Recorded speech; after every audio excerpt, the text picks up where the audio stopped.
সাংবাদিকরা প্রশ্ন করেছিলেন আমাদের আমিরে জামাত আজকে জাতীয় সংসদের বিরোধী দলীয় নেতা ডক্টর শফিকুর রহমান এমপির কাছে যে আপনারা যে ইলেকশন ইঞ্জিনিয়ারিং এর কথা বলেন, কারা ইঞ্জিনিয়ারিং করেছিল?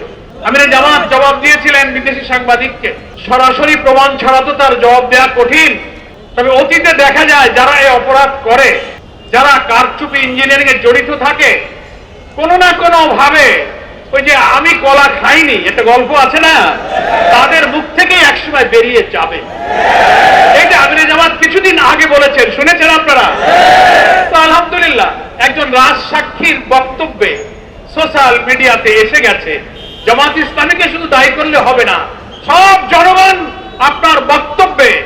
রিজওয়ানা হাসান, সম্মানের সাথে আপনাকে বলতে চাই, আপনি কি সাবেক অন্তর্বর্তীকালীন সরকারের উপদেষ্টা ছিলেন, আপনি আপনার বক্তব্যের অডিওটা ভিডিওটা আপনি বারবার দেখুন, আপনি কি বলেছেন।